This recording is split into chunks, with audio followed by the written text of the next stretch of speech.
Good morning, P4. This is Tuesday, and we're looking at the literacy activities for Tuesday. These are going to be based on adjectives, which, as you should all know by now, are describing words. So words that describe nouns, describe naming words.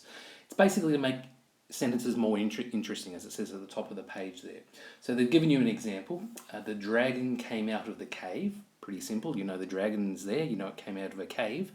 But if you add a few more adjectives, it becomes a much more interesting sentence. So, the fearsome fiery dragon came out of the huge dark cave. Sounds a lot more interesting, gives you a lot more detail. We now know this is a very angry dragon with lots of fire coming out of its mouth. And we know the cave is huge and very dark. So it gives us more detail, makes the sentences more interesting. So if you scroll down the page there, it says getting started, choose the best adjective to fill each gap.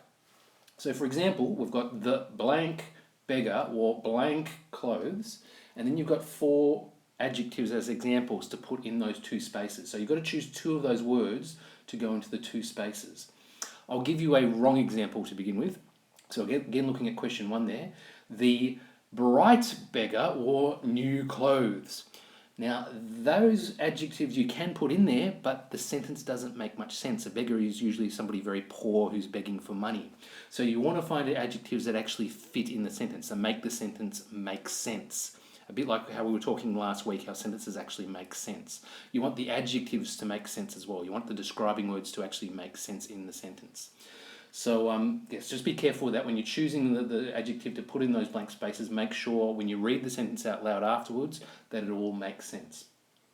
Turning the page down, we're having a look at copy out these sentences. And they're actually this time asking you to do the reverse, take out the adjective. So they're giving you an example at the top there. The brave knight fought the fiery dragon. And underneath, they've written, the knight fought the dragon. That's the sentence you have to write. So the sentence without the adjectives. You have to identify which of the describing words and take out those describing words. Be careful you don't take out the noun. For example, if I took out knight and dragon, you'd have the brave fought the fiery, which doesn't really make sense. It's still a sentence, but it doesn't actually make much sense. I don't know what is brave and I don't know what is fiery. So make sure when you're removing the adjectives, you're actually removing the correct words. Again, a good clue is to read it out afterwards and see if the whole thing makes sense. Further down the page, you should be used to this by now, practice your punctuation. Just a reminder that capital letters go at the beginning of sentences and at the beginning of proper nouns. You should be experts at this by now. So a proper noun is a name of a specific day, month, person, country.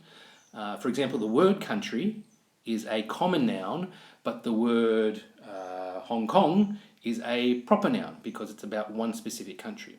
So again, you're trying to find where to put those capital letters, and I'm sure you all know by now that full stops go at the end of every sentence. Have a look at those sentences there, put in the punctuation, and you're done for Tuesday.